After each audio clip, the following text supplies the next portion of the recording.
जैसा कि आप बोर्ड पे देख पा रहे हैं, आज का अपना विषय रहेगा भौतिक राशियां एवं उनके मात्रक। जैसा कि नाम से विदित है कि विज्ञान का ये चैप्टर है, तो जनरल साइंस करके जो सब्जेक्ट रहता है वो आरपीएससी या आरएसएसपी या वही आरए यूपीएससी आरएएस किसी भी लेवल की परीक्षा ले लो, इस विषय को जरूर पूछा जाता है। दोस्तों, मैं भी आपके सामने इसी विषय को कई फ्लावर वाले बच्चे बड़ा ही इग्नोर कर देते हैं, क्योंकि बहुत ही स्कोरिंग वाला सब्जेक्ट है। साइंस वालों में ज़्यादा इसमें दिक्कत आती नहीं। तो मैं चाहूँगा कि आपको भौतिक विज्ञान वो चाहे वो इसकी दूसरी शाखा है विज्ञान की, रसायन विज्ञान हो या फिर भले जीव विज्ञान हो, इनसे किस तरह के कंपटीशन में परीक्षा में जो क्वेश्चंस है वो पुटअप होते हैं, उनके बारे में मैं मेरे चैनल के माध्यम से आपको बताऊंगा। मेरा आपसे निवेदन रहेगा कि आप मेरे चैनल को एक बार देखने के बाद इसके सब्सक्राइब जरूर करें और बेल आइकन के बटन को दबाकर नित नए प्रतिदिन वीडियो प्राप्त करें।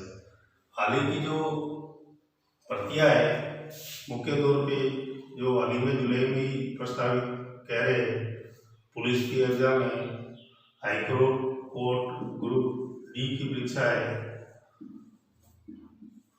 ग्रुप डी की परीक्षा है, पटवा है जो सितंबर अक्टूबर में प्रस्तावित है, फर्स्ट ग्रेड है, आरएएस का भी कैलेंडर जारी हो चुका है। इस तरह से सारी परीक्षा लगभग लॉकडाउन चल रहा था, तो अभी भी लॉकडाउन की स्थिति है, इसलिए ये परीक्षा फिलहाल पेंडिंग चल रही है। जब भी होगी तो ये सब्जेक्ट आप सिलेबस उठा के देख लेना, जनरल साइंस में होती है। उसी जनरल साइंस को लेकर मैं आपको सिर्फ जनरल साइंस ही नहीं, मैं आपको और भी पुलिस है, पटवार है, इनमें जितने भी विषय लगते हैं उन सब पे भी यथासंभव आप मेरे कमेंट बॉक्स में लिख के कोई भी टॉपिक भेज दीजिए, किसी भी सब्जेक्ट का, मैं उसको आपको अगले दिन आपको उसका वीडियो तैयार मिलेगा। ये मेरा दावा रहेगा कि पुलिस तक आप जब तक एग्जाम नहीं हो जाती, आपको बेहतरीन तैयारी करवा दूंगा और आपको ज़्यादा डीपली इसमें नहीं जाना है, आपको क्या पढ़ना है और कैसे पढ़ना है वो मैं आपको बता दूंगा। तो चलो बिना समय गवाए आज के अपने टॉपिक की शुरुआत करते हैं। जैसा कि बोर्ड पे लिखा हुआ है, भौतिक राशियां एवं उनकी मात्रक। भौतिक राशियां पढ़ने से पहले विज्ञान की एक शाखा पढ़नी पड़ेगी, इसको सामान्य तौर पे आप याद रख सकते हैं, भौतिक विज्ञान। इसे साइंस वाले भी बड़ा टफ मानते हैं, फिजिक्स बोलते हैं। इसी भौतिक विज्ञान में की परिभाषा दे तो भौतिक विज्ञान की वह शाखा है जिसमें ऊर्जा एवं द्रव्य की पारस्परिक अंतर क्रियाओं का अध्ययन किया जाता है। और डाउन कर सकते हैं आप, इसमें ऊर्जा और द्रव्य की ये सब तो द्रव्य है, न कि द्रव है। थोड़ा समझेंगे, द्रव तो लिक्विड होता है, तो पदार्थ की अवस्था होती है, और ये इसको मैटर बोलते हैं। ठीक है, तो भौतिक विज्ञान की परिभाषा के बाद सीधी अपन की राशियां रहती है, और राशियां तो आपको मालूम है कि छोटी मोटी दैनिक जीवन में भी कई राशियां होती है, उनको मापने के लिए अलग अलग इकाइयां होती है। सामान्य अपन दूरी सेंटीमीटर में मापते हैं, इससे बड़ी इकाई ले तो मीटर ले, फिर किलोमीटर ले। ठीक उसी तरह भौतिक विज्ञान में बहुत सारी इकाइयाँ है, उन सबको मापने के लिए भी इकाइयाँ होती है, तो उनके लिए जो इकाई रहती है उनको अपन बोलते हैं मात्रक। आज मैं आपके सामने इसी टॉपिक को लेके आया हूँ कि कौन सी भौतिक राशि रहेगी और उसको विज्ञान में किससे मापेंगे। आपको ज़्यादा डीप में नहीं जाना है, सिर्फ उसको याद रखना है, ठीक है ना। उसी क्रम में सबसे पहले राशियों के बारे में पढ़ ले। तो राशि अपने भौतिक में दो प्रकार की होती है, अदिश राशियां और सदिश राशियां। अदिश राशियां और सदिश राशियां नाम से मालूम। देखो अदिश दिशा की जरूरत नहीं, लेकिन परिमाण की जरूरत है। वे राशियां भौतिक की जिसमें दिशा की जरूरत नहीं होती, लेकिन परिणाम ये रिजल्ट नहीं है, परिमाण है, वैल्यू है, इसकी जरूरत होती है। और इसका नाम ही सदिश है, तो इसमें दिशा भी आपको चाहिए और परिमाण को अति आवश्यक है। सर समझ में नहीं आया क्या बोले आप, अदिश क्या सदिश क्या है, बताइए। एक थोड़ा सा उदाहरण दूंगा, सिर्फ ऑटोमेटिक आपको समझ में आ जाएगा अदिश राशियां कौन सी होती है और सदिश कौन सी होती है। आगे इसमें उदाहरण दुनिया भर के। अदिश राशि में जैसे अपन कोई व्यक्ति मान लो कि ये जैसे अपने नाम से होता है दूरी। दूरी क्या करता है, अब दूरी उसने कितनी तय की, 500 मीटर की, 500 किलोमीटर की, बोले 5000 किलोमीटर की कर दी। अब कौन सी दिशा में की उससे तो लेना दी, दूरी उसने तय कर दी। तो इस प्रकार की राशि है जिसमें दिशा जरूरी नहीं है लेकिन परिमाण है उसका पास, इसलिए ऐसी राशि क्या कहलाएगी, दूरी। ठीक उसी के जस्ट इस दूरी का एक भाई बोल सकते हैं जिसको सदिश में अभी अपन लेंगे, जिसको विस्थापन बोलते हैं। और विस्थापन में क्या होगा कि दिशा भी होती है और दूरी का परिमाण भी होता है। जैसे आप कह सकते हो कि 500 मीटर पूर्व दिशा में, अगर इस तरह से किसी को व्यक्त करते हैं तो विस्थापन है, और खाली 500 मीटर लिखने से वो क्या हो जाएगी, दूरी हो जाएगी। तो ये थी राशि बस। उसके बाद में अपन विभिन्न राशियां लेंगे और एक एक राशियों के मात्रक को आप नोट डाउन करेंगे। सबसे पहले राशि लेंगे अपन भौतिक राशियों के क्रम में। अदिश सदिश समझना है, उसके बाद भौतिक राशियों के मात्रक को आप सबसे पहले ले लो।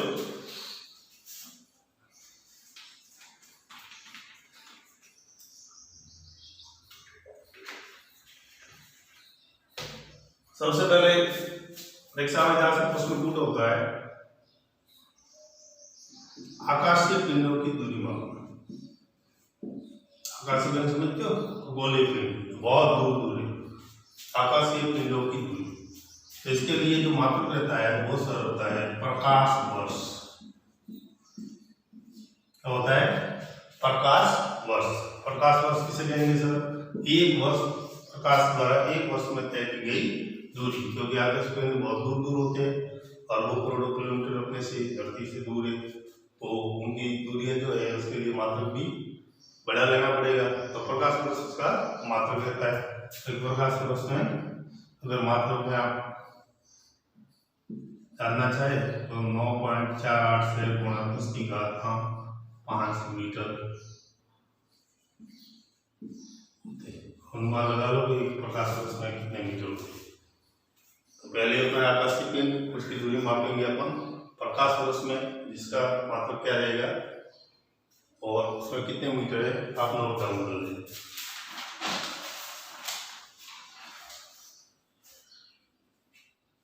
फिर है दूसरी इकाई अपने लेंगे कार्य ऊर्जा। दोनों का एक एक मात्रक है जूल। कार्य ऊर्जा को मापना है तो जूल में मापना है। वैसे कार्य को अभी मात्रक है, ह्यूमर है, अर्ग है, लेकिन उनको अपन नहीं लेंगे। अंतरराष्ट्रीय जो ऐसा ही मात्रक बोलते हैं अपने विज्ञान में, इंटरनेशनल जो यूनिट बोलते हैं, ठीक है। तो ऐसा ही मात्रक ही परीक्षा में पूछा जाता है। और छोटी मोटी परीक्षाओं में क्या RS तक में यही पूछा जाता है क्या कार्य या ऊर्जा का ऐसा ही मात्रक क्या है, ऐसा ही मात्रक जो है अपन ऐसा ही मात्रक ही पढ़ रहे हैं, अपन दूसरे मात्रक को नहीं जाएंगे। तो कार्य ऊर्जा का दोनों का एक ही मात्रक होता है, जूल नामक वैज्ञानिक के समान में इसका मात्रक जूल रहता है। आपको और भी कई मात्रक रहते हैं, लेकिन ज्यादा लेंगे तो फिर याद नहीं रहेगा, इसलिए आपको सिर्फ एक ही मात्रक याद रखना है, कार्य ऊर्जा का जूल। क्या रखेंगे? जूल। तीसरे क्रम पे अपन लेंगे, जैसे वो लिखते ताप, और ठीक है सर, ताप में आपने नाम भी सुन रखे होंगे, एक तो सब सेल्सियस ही कही, सेल्सियस नहीं सर हमने तो और एक सुना है फ़ारेनहाइट, बिल्कुल सही सुना है, और सर हमने एक और सुना है केल्विन, बिल्कुल सही सुना है। ये तीनों ही ताप की मात्रा है। ताप मापना हो तो इसमें जो सबसे ज्यादा जो प्रचलित है वो सेल्सियस है। सेल्सियस नामक वैज्ञानिक ने जो थर्मामीटर बनाया और डिग्री सेंटीग्रेड में जो तापमान मापते हैं वो सेल्सियस में होता है। तीनों में भी आपस में संबंध होता है, ऐसी बात नहीं कि तीनों में संबंध नहीं होता, तीनों में भी आपस में संबंध होता है, एक दूसरे को अपन बदल भी सकते हैं। अगर कभी कभी परीक्षा में बदलने के लिए भी कह देते हैं कि सेल्सियस को केल्विन में बदलो, फ़ारेनहाइट को सेल्सियस में बदलो, तीनों में आपस में क्या संबंध है। तो इसके लिए थोड़ा सा सूत्र ध्यान में रखो तो आप रख सकते हो, C/5 बराबर F-32/9। अब आप देखो इनमें से अगर मान लो सेंटीग्रेड दिया है, फ़ारेनहाइट निकल जाएगा, फ़ारेनहाइट दिया है, सेंटीग्रेड निकल जाएगा। उसके बाद सर केल्विन तो रह गया, केल्विन में कोई दिक्कत नहीं है। जब मान लो 10 डिग्री सेंटीग्रेड है और उसको केल्विन में बदलना है, वो केल्विन में बदलना है तो आप वो उसको +273 कर देंगे, यानी आपका उत्तर आ जाएगा 283 केल्विन। ठीक है, उसी तरह से मान लो केल्विन को सर डिग्री सेंटीग्रेड में बदलना है, अब 283 केल्विन को ही सेंटीग्रेड में बदलना है, डिग्री सेंटीग्रेड में, तो आप -273 कर देंगे और क्या उत्तर आ जाएगा वापस अपने 10 डिग्री सेंटीग्रेड।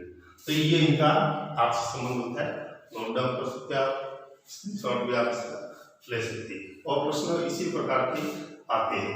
अब जैसे अपने मानव शरीर का तापमान लेंगे, अपन तीनों ही इकाइयों में आपको बताऊंगा कि किस तरह से होता है। पहले इसको लिख लो,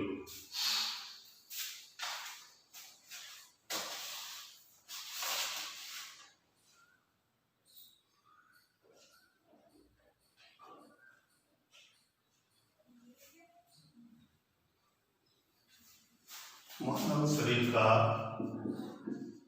तापमान, और यहाँ से परीक्षा में प्रश्न पूछा होता है मानव शरीर का तापमान, अपना अंदर का बॉडी टेम्परेचर कितना रहता है, इन तीनों इकाइयों में आपको बताऊंगा। पहले अपन डिग्री सेंटीग्रेड में लेते हैं 36.9 से 37 डिग्री सेंटीग्रेड, ये पहला मात्रक ले लो डिग्री सेंटीग्रेड। दूसरा अपन केल्विन में लेंगे, तीसरा फ़ारेनहाइट में लेंगे, तीनों तापमान नोट कर लो। और परीक्षा में यहाँ से प्रश्न भी आ सकता है। केल्विन में आप सीधा से करना है 310 केल्विन, 310 केल्विन। और फ़ारेनहाइट के लिए आप नोट कर लो 98.4 to 98.6, 98.4 to 98.6 डिग्री सेंटीग्रेड। ये मानव शरीर का तापमान है। अधिकतर जाकर पूछते हैं, किसी को पूछते हैं सेल्सियस में, लेकिन कभी इसमें पूछ ले तो ये भी ध्यान रखना, क्योंकि अपन तो जब बदलने ही आ गया कोई दिक्कत है ही, तो ज़्यादा डीपली नहीं जाना आपने को, ऊपर से पैमाने तीनों याद रखना है, सेल्सियस, फ़ारेनहाइट और केल्विन। कभी ऐसा ही मात्र पूछ ले तो आप सेल्सियस लिख देना। तीनों वैज्ञानिकों के नाम है, तीनों का आपस में संबंध है, उसके लिए सूत्र एक दूसरे को बदलना होगा। इतना बदलना बदली नहीं पूछेंगे, लेकिन कभी परीक्षा में पूछ ले तो आप ध्यान रख लेना। उसके बाद में केल्विन को तो बदलने के लिए कोई बड़ी बात है नहीं, 273 जोड़ना है और केल्विन से डिग्री में आना है तो 273 घटाना है। और मानव शरीर का तापमान आप जरूर नोट करें, क्योंकि ये परीक्षा में पूछते हैं। उसके बाद में अपन एक और मतलब लिखते हैं, जैसे शक्ति, और शक्ति का मात्रक होता है वॉट। क्या होता है सर? वॉट। वॉट नहीं बोलेंगे, इसको वॉट बोलेंगे। एक बार डेली जीवन में अपन कहते हैं 0 वोल्ट का बल्ब लाना है, 0 वोल्ट का बल्ब नहीं होता है, जब वोल्टेज 0 होगा तो जलेगा क्या, ठीक है ना। वोल्ट तो भी 0 नहीं होना चाहिए, वोल्ट 0 है मतलब शक्ति 0 है, तो फिर वो जलेगा तो नहीं। इसलिए शक्ति का मात्रक क्या होता है, वॉट होता है। तो शक्ति का सबसे छोटा मात्रक वॉट है। उस वॉट के बाद तो जैसे अपने अभी आजकल तो मोबाइल का यूज आप सब जानते ही, केबी है, एमबी है, एमबी से किस पर जीबी बनती है, जीबी से किस पर टेराबाइट टीबी बनती है, ठीक उसी प्रकार मात्रक सेंटीमीटर से मीटर बनता है, मीटर से किलोमीटर बनता है। तो शक्ति का ये तो सबसे छोटा, आपको परीक्षा में प्रश्न पूछेगा तो शक्ति का मात्रक का आपको वॉट बताना है, ठीक है ना। तो आप बता देंगे शक्ति का मात्रक वॉट। अब वॉट के बाद इसका बड़ा मात्रक जो होता है वो किलो वॉट प्रति घंटा होता है, जिसमें सब कितने वॉट होते हैं, 1000 वॉट होते हैं। और इसी किलो वॉट प्रति घंटा को, चलो यहाँ किलो वॉट प्रति घंटा में 1000 वॉट होते हैं, यानी 10 की घात 3 वॉट, और इसे अपन 1 यूनिट बोलते हैं, यानी 1 किलो वॉट प्रति घंटा को क्या बोलते हैं अपन, 1 यूनिट बोलते हैं। और यूनिट अपन ज्ञात भी कर सकते हैं, यूनिट ज्ञात करने का भी सूत्र रहता है, वो भी आपको बता देंगे। अभी फिलहाल एक अपने हॉर्स पावर आपने नाम सुना होगा, अश्वशक्ति सर, अश्वशक्ति जिसे कहते हैं एचपी, ठीक है। तो एचपी का में कितने वॉट होते थे, एक अश्वशक्ति में, ये कई बार परीक्षा में आ गया, एक अश्वशक्ति में कितने वॉट होते हैं, 746 वॉट। नोट कर लो, ये प्रश्न कई बार आ सकता है, एक अश्वशक्ति में कितने वोल्ट होते हैं, 746 वोल्ट, 746। और याद रखना की बार भी किसी न किसी एग्जाम में ये जरूर आएगा। अब सर अभी आप कह रहे थे कि ये जो 1 किलोवाट प्रति घंटा है इसको यूनिट बोलते हैं, तो यूनिट को कोई अपने घर में भी बिल आता है महीने 2 महीने बाद, तो किस तरह से गिनते हैं, तो उसके लिए मैं आपको थोड़ा सा बताऊंगा, एक टेक्नोलॉजी।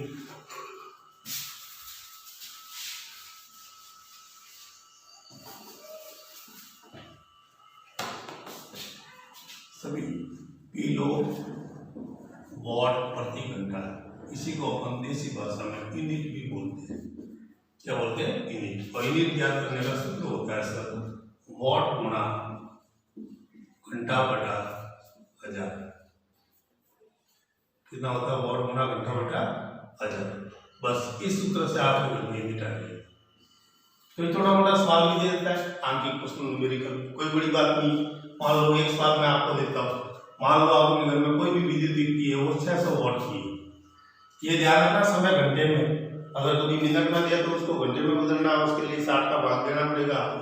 मान लो 600 वॉट की युक्ति है, इसको वॉट कितने हैं, 600 वॉट, और टाइम आपको जो दिया है वो दिया है 40 मिनट्स। 40 मिनट्स मतलब घंटे कितने हो जाएंगे सर, 40 बटा 60। अब आप इसे आराम से निकाल सकते हो, देख लो सूत्र मान रखिए, 600 गुणा 40 बटा 60, और ये नीचे 1000 तो था ही सूत्र में, 0 से 0 कट गया, 2 0 से 2 0 कट गया, 4 संग 24, 24 बटा 6, 2 0 से 2 0 कट गया, और 6 से काट दो, ये कितने हो जाएंगे, 6 गुण 6, और ये 624, 4 से 4, 0 से 2 4 से 24, 0.4 यूनिट। ठीक है, इस तरह से आपको यूनिट याद करनी है।